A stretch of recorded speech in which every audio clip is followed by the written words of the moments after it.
All right. Today we're going to be talking about all of the planets in the first house, giving you the full meaning explained. First, we're going to be going through the physical manifestations, how each planet affects the physical part, the psychological part, and then how that can manifest in a light way, in a positive way, healthy way, or a more shadow, pathological, negative, destructive way, less sustainable. Okay?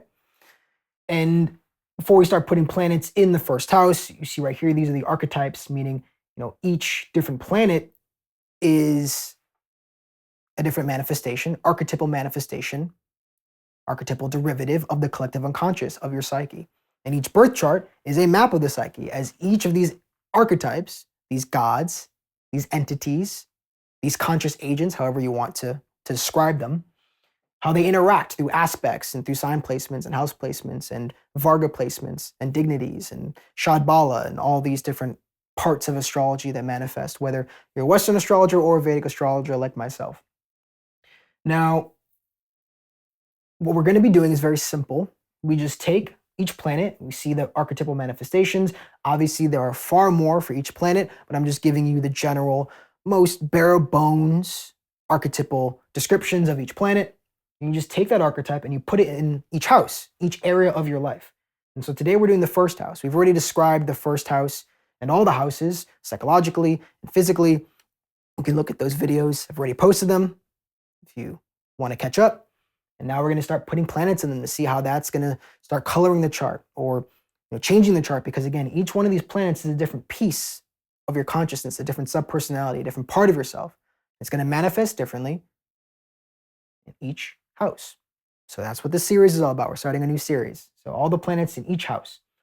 We take the king, we take the father, the leader, the sun, put it in the first. And we start with the physical. So the sun, from a physical standpoint, is solid, stable, masculine, strong, vitality. And so these things can be describing the body. All right, the physical body, because that's what the first house represents. It represents the physical body and it represents the head. It also can affect your hairline, funny enough, because the sun is all about having things in its life that it can control. So if it can't control it, if it can't manage it in its day-to-day or very easily, it will get rid of it. And so you might find people with sun in the first house, they lose their hair sooner. Obviously, this mostly manifests in men. I have a close relative who has sun in the first house and he's been bald since his early 20s. This isn't necessarily a hard and fast rule. Don't stress out too much if you're young and you're a male and you have sun in the first house, you're going to lose your hair prematurely. That depends on aspects and also the lord of the first and different things. But the sun in the first can be a strong indicator for premature balding. So sorry to scare you if you have sun in the first. But also physically can also give a strong, stable body. Very similar to Leo, right? So when I'm talking about the planets, you can also think about there's some alignment with the signs that they rule. So for the sun, it's Leo. Also physical, when it comes to physical, is the life path, meaning the path that you're on in this incarnation as you move from you, first house, to death, seventh house, or from you to your partner or your desires, which is the seventh house. So you have the first house, life path. The life path can be one where you are taking charge, taking initiative, but being consistent. You have a consistent life path where you're building your confidence, being noble, being honorable, meaning doing what you say you're going to do and following through, that masculine energy. Okay?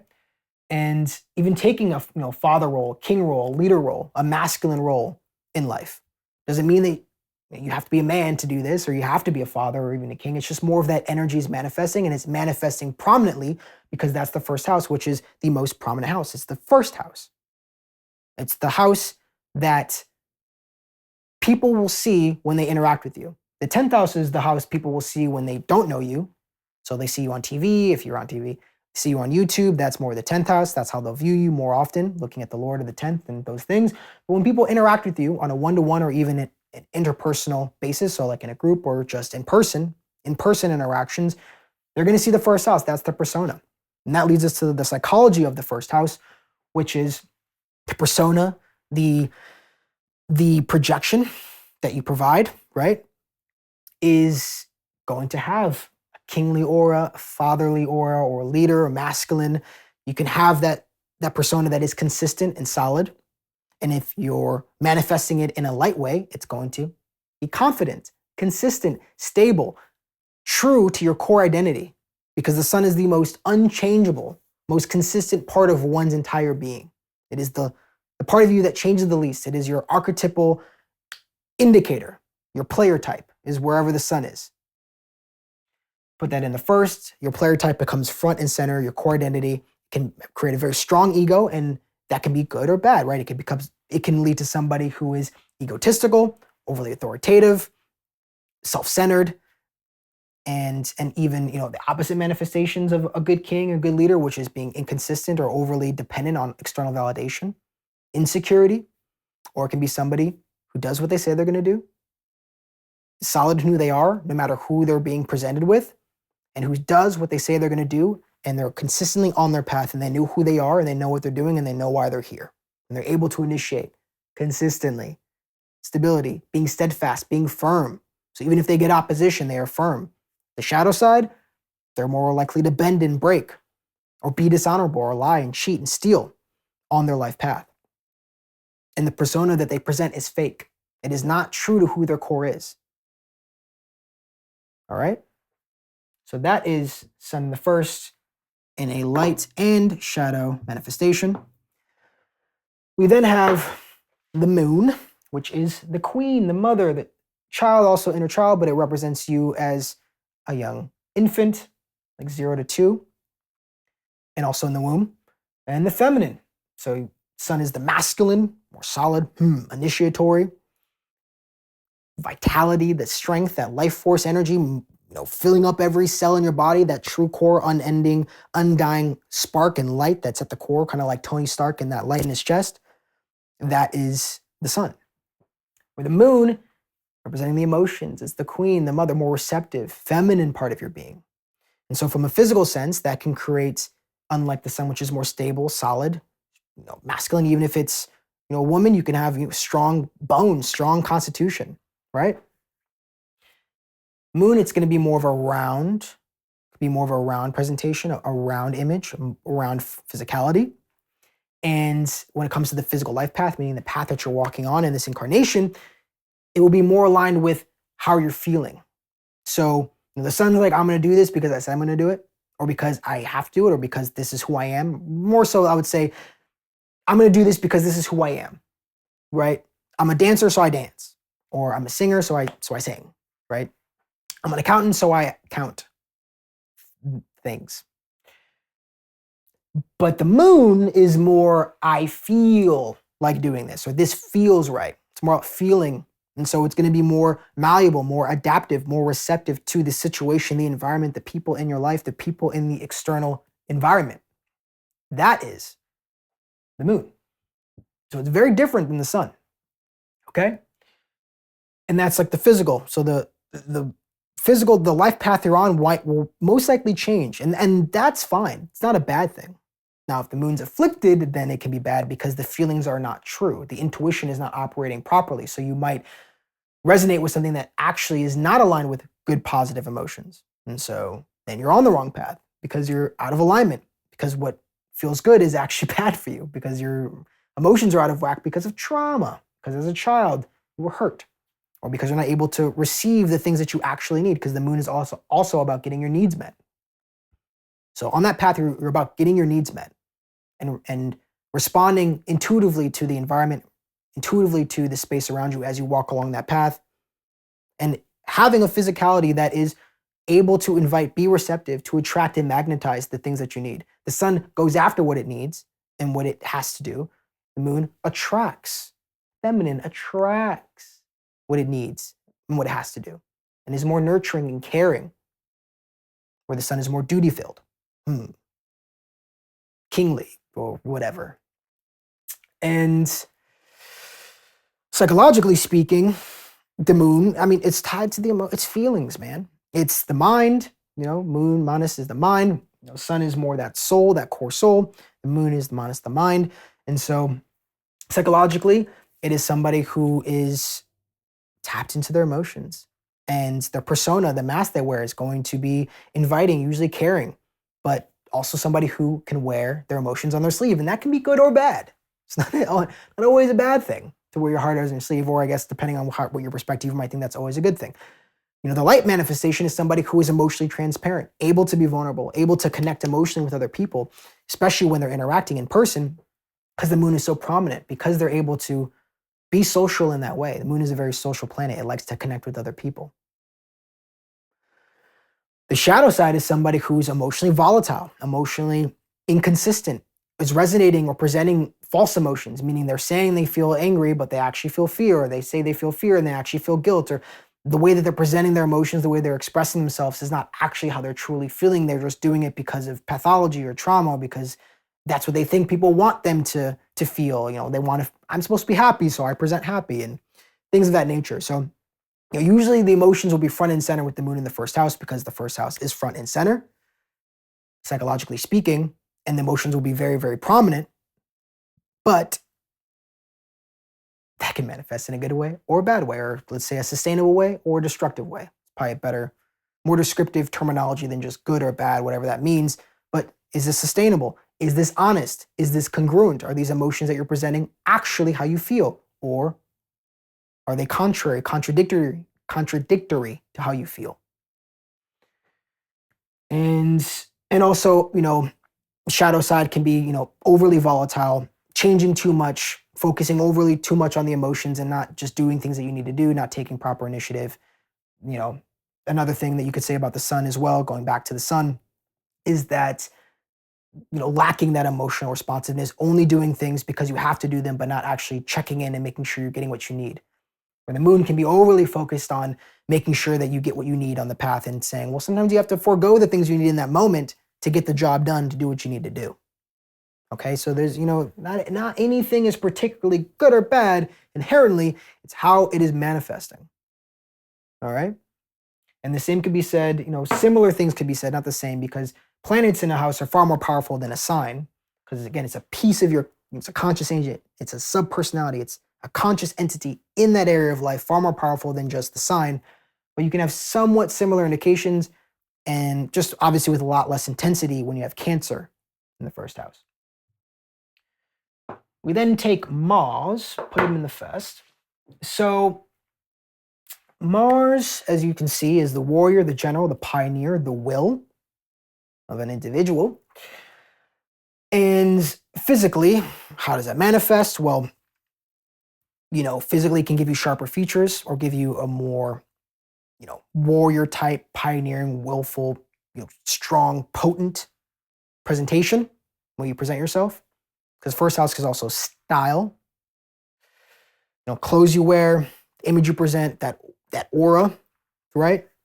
So Mars will kind of have more of a potent, sharp, stronger aura, and also can be intense as well. And can also, when it comes to the life path, be someone who's pioneering. You're on a pioneer path, you're on a warrior path, you're on a general path. There's many different manifestations to Mars as there is to each planet, so it's not going to be necessarily limited to these four things, right? Doesn't mean that every single person with Mars in the first house or every moon, there's going to be these four archetypes, but just kind of the general vibe, the overarching general description, which is, Mars, you're walking a warrior path, you're pioneering, you're supposed to be independent, go towards what you want, solve the problems, deal with the problems that are in your way, okay? On the physical path, on the path of life that you're walking. Psychologically speaking, this can make a warrior mindset. This can make somebody who's willful, who likes to do things their way, right? Who wants to tackle things and fix problems, overcome battles, overcome enemies, destroy things that cause suffering to oneself and cause problems to oneself or the people they care about or the world around them, whatever their philosophical perspective is. Look at the ninth house, look at Jupiter. And also somebody who can be impulsive or very passionate about things, or only does things when they feel passionate about things. If I'm going to do something, I have to be passionate. Mars in the first, because Mars is very important. It's very prominent to one's persona, one's image, one's self-expression. Taking action is very, very important. So the light side of this, the light manifestation is, somebody who takes initiative, right? But initiative when there's a problem to be solved, when there's an obstacle, there's a battle to be battled, a battle to be won. That is when Mars goes into action, because Mars is the policeman, the fireman, the warrior, where it's a lot of intense, short burst action, and then lots of rest, right? You fight the war and then you rest or you're dead. You go in, jump into action, you deal with the fire, and then you're hanging out for 20 hours doing nothing. Sun is more of that initiative, but it's consistent every day. This is who I am. I sing every day because I'm a singer. I swim every day because I'm fish. I'm a fish, right? I'm president every day because I'm president. That's who I am. Or Mars is, well, there's something I need to handle. There's a problem. There's a fire. There's a criminal. There's, I don't know. I don't want to say something. I was going to say something offensive. I got to be tempered, right? Get you guys used to me before I start unloading the crazy, So, but yeah, when there's something in front of you, a problem that needs to be fixed, solved, that's when you use your Mars. So short burst, concentrated, potent. And so when it's light, you do that. When you have the shadow side, the more less sustainable side, more negative side, difficult, challenging is somebody who might not have the initiative, might not be able to express their will or to exert themselves or pioneer themselves, or becomes overly pioneering, overly willful, too much. You'll notice when it comes to the light side, it's a balanced manifestation of this planet.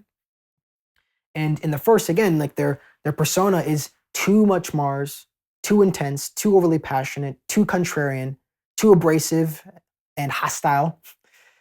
And the opposite, shadow manifestation, because you have to go to the extremes to find the shadow, right? Because you want to find that balance in the healthy medium, or you go to the extremes with the shadow. The other end is it's being overly docile or directing, but that Mars energy has to go somewhere. So can be very indirected, directed towards oneself. And so you're beating yourself up, or you're overly harsh on yourself, or you're stressing yourself out because you're not dealing with the problems, or you're seeing problems everywhere and you don't feel like you can deal with them, you can handle them. That could be a negative shadow Mars in the first house, because again, it's in your head. The first house planets are in your head. They are the initial core constitution of your psyche and your physical being and your life path. So important. The most important planets. Okay? So, now Mercury is scientist, the observer, the detective, the intellect. I have Mercury in my first house. So some of these things apply to me. Mercury in the first house physically can give a youthful presentation, image, persona that is presented. Somebody who can have a lighter, like I said, more youthful, balanced body, physicality can make somebody attractive. All of these can make people attractive. It kind of depends on the dignity, but when it comes to Mercury and Venus in particular, because they're these benefics, even Jupiter too, benefics. The benefics in the first house can add to some of that je ne sais quoi, some of that good presentation. You feel me? So yeah, that's Mercury in the first. Physically, can give a balanced build and a youthful build. People think I'm usually younger than I actually am. I'm 30, but people think I'm usually like 25 or something. So just to give you an example, but Mercury in the first house, usually these people look younger. The same could be said for Gemini and Virgo to a lesser degree. And then also with Mars, I forgot to say, everything I said could apply to Aries and Scorpio. The signs, because the signs embody the planet to a certain degree. Unconsciously, less potent, less viscerally experienced than the planets. Planets are far more powerful wherever they are.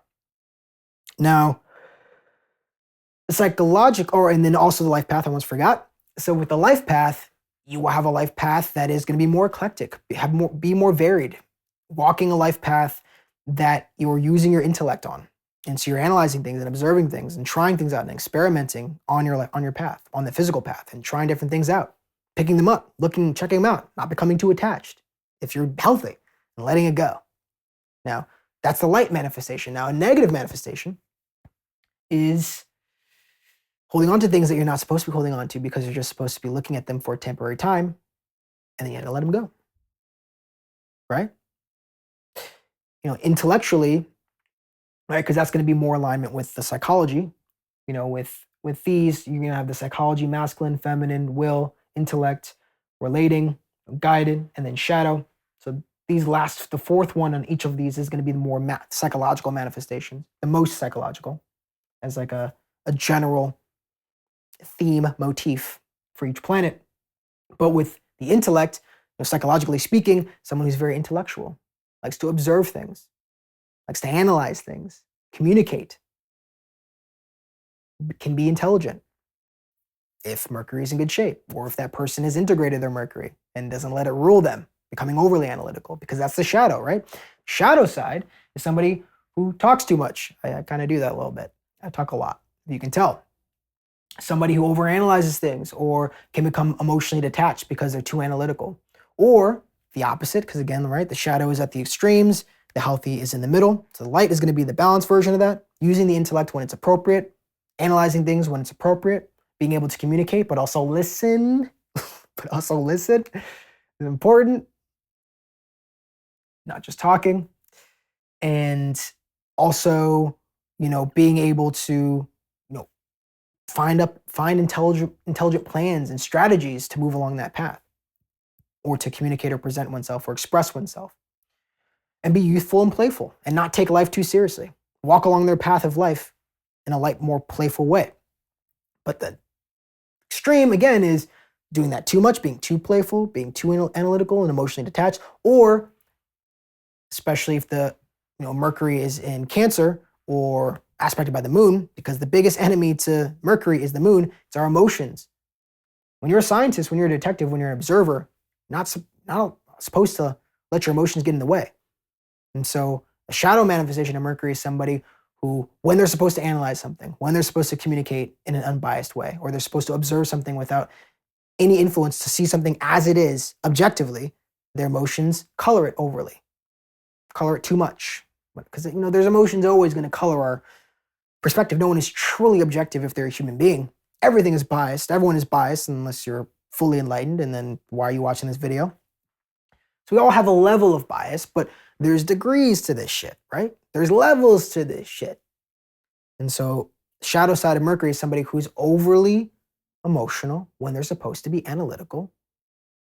They overly attach to certain options and things they're just supposed to try out. It's all about trial and error with Mercury. In the first house, you're supposed to try and error with your life path, with the way you present yourself.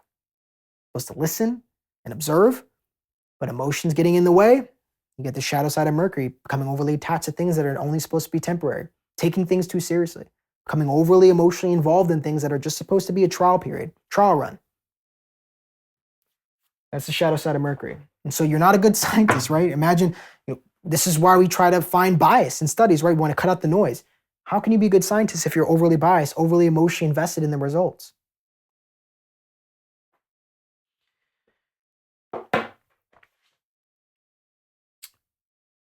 When it comes to Venus in the first house, can also make somebody. I mean, if there's any one planet that will make somebody, beautiful and attractive in a vacuum, all things equal, it is Venus. Venus is also feminine planet, very feminine, second to the moon. Mars is the most masculine, second to the sun. But Venus, diplomat, partner, pleaser, relating. It's all about relationships with Venus, relating with other people, interpersonal relationships, getting what you need from the outside. That is Venus. That is the archetype. And that's what diplomat, that's what the partner does, that's what the pleaser does. That's what relating and relationships do. Physically, you have Venus there, or Libra and Taurus to a lesser degree, right? Because the planets are more potent, more powerful, more prominent, more influential than the signs. But Venus there, somebody who wants to present themselves in a fashionable sense, right? I have a friend who does social media, and people just think like he's so beautiful. Like he has nice long hair, he's got good fashion sense, good style, super cool dude. Ladies love him. Women, I believe, I could be wrong, I believe Angelina Jolie has Venus in her first house, to give you any indication of like the kind of energy that manifests there, right?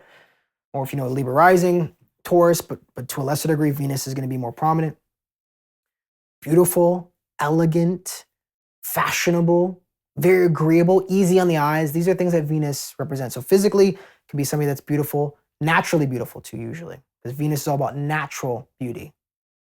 Distorted Venus can augment and move towards artificial beauty, or distorted, manipulative beauty. But Venus, make a beautiful constitution, make a beautiful body and appearance. And the word I like to use too is beauty and agreeable. Agreeable is Venus's go-to. Likes to be agreeable, easy on the eyes, enjoyable to observe and to experience to the senses. Life path will be an artistic life path or an appreciation of the senses. I mean, at the core, it's about relationships and relating to other people, but also sensorial experiences and beauty and arts. But Venus in the first path, a life path of relating to others, relationships, exchanges with other people, trading. Venus in the first. So your life path is going to be augmented with trading interactions. A beautiful life path, hopefully, full of arts and creativity, or appreciating arts and creativity.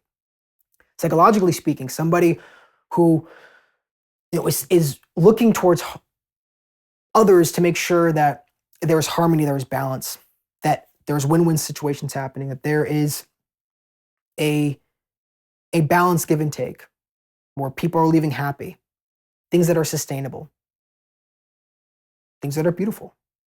And so there's appreciation of beauty, there is a desire for harmony, there is a desire to relate with other people on an equal footing and to exchange with other people. The moon wants to hold on and fully connect. Venus wants to just, hey, we're trading. You give me this, I give you that, tit for tat. Where the moon is I want to meld with you as a being. So Venus, is a relationship planet, but if you're talking about intimate partnerships, the most important planet, funny enough, is the moon. And that'll be talked about later when we talk about all the planets in depth. But to give you a little sneak peek, the moon is actually the most important planet for relationships. Fun fact.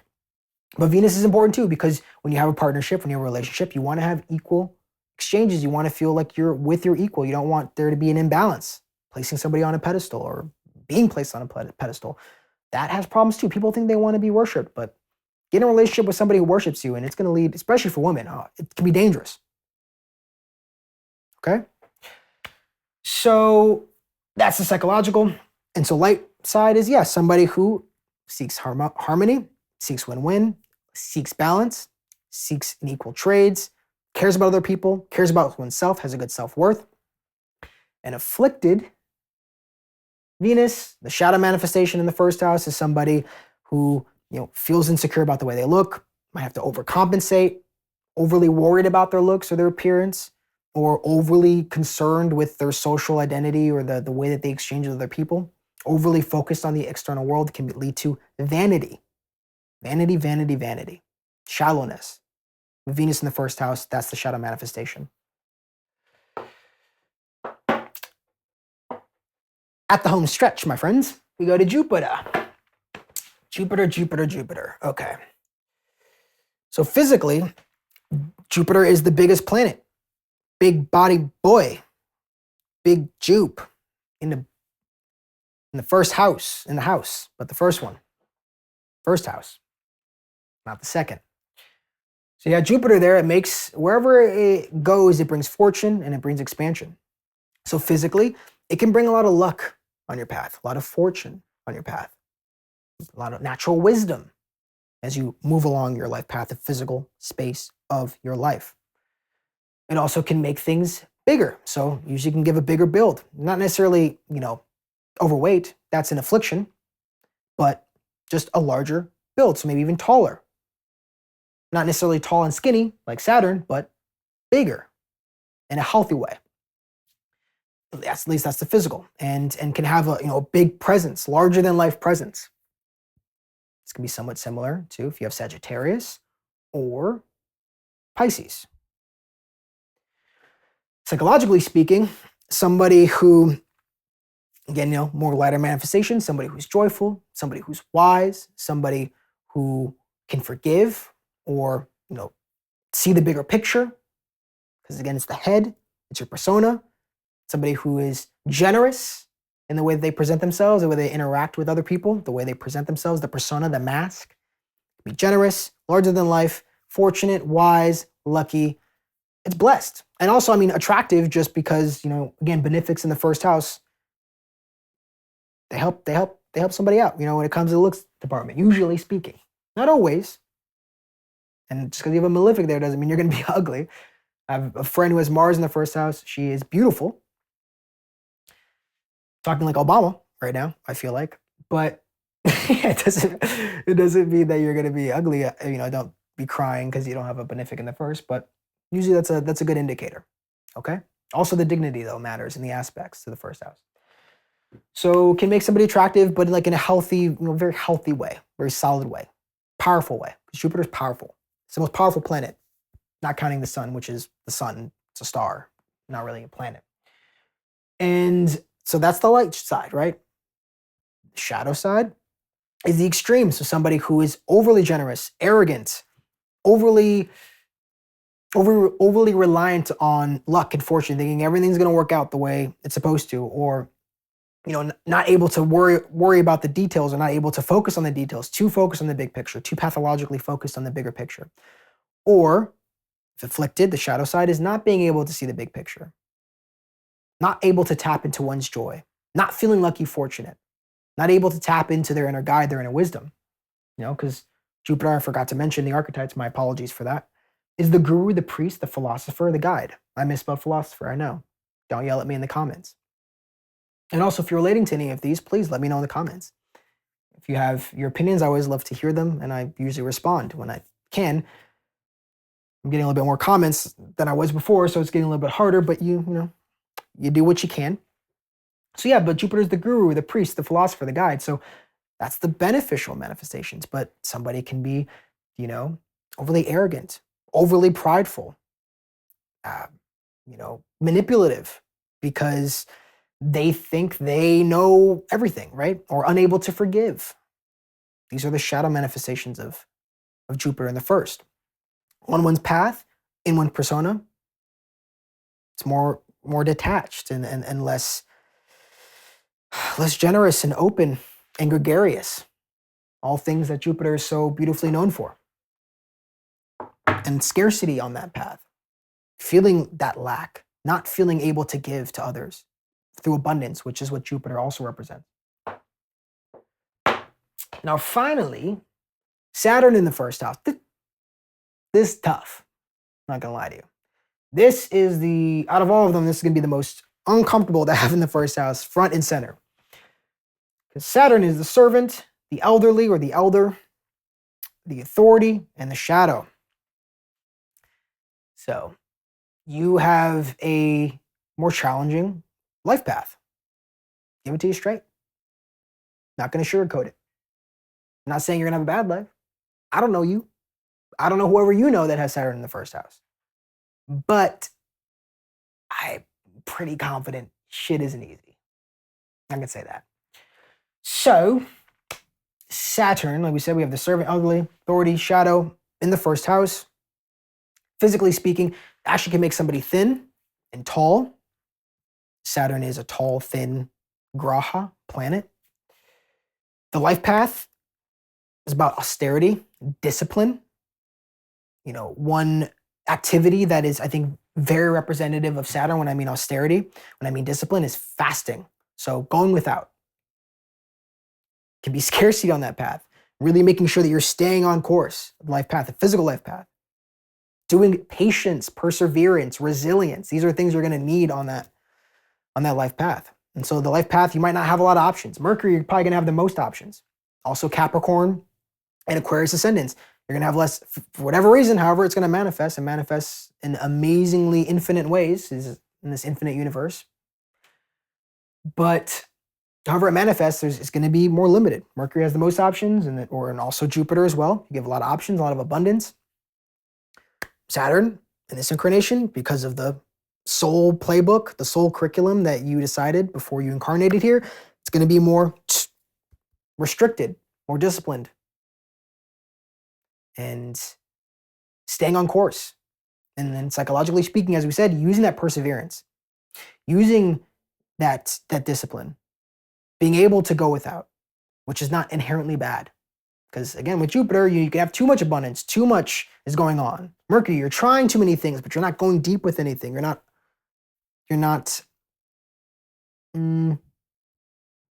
attaching, but you're not staying true to something. Sun is staying true to something, right? But Saturn is you're stick to the plan, and the shadow side of that is feeling like I wish I had more options, or not being able to accept that the life path might be more limited, or that it requires more austerity, it requires perseverance, that you might have more self-doubts that you have to deal with. Front and center, it's in the head. First house, the head. You might have more self-doubts. You're going to be facing your shadow. The work is right there, right? It's front. You're dealing with your shadow more than any other placement. Carl Jung had this placement. Let me put it to you that way. He invented the term shadow. Saturn in the first house. Carl Jung literally coined the term shadow, discovered it. So it's not, and that dude went through some shit. I'm telling you, he went through some shit. So, but he's also a genius, and he changed. He blows Freud out of the water. That sexual weirdo, perverse mother F, guy. Carl Jung is that dude. He's the bro. He's the OG. He's the GOAT, the psychology GOAT. Because he has Saturn in the first house. Because it's that pressure. Saturn is that pressure, that restriction, but it creates diamonds when you go with it. That's the light, is that greatness that you can achieve. That amazing prosperity and innovation can come from Saturn.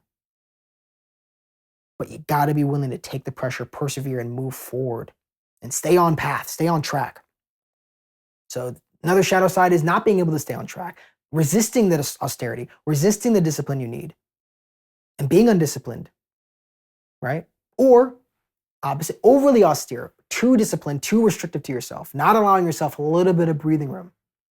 Shadows are on the extremes. Healthy light is in the middle. Being able to be austere, be disciplined, stay true to yourself, stay on track, while also letting yourself go a little bit.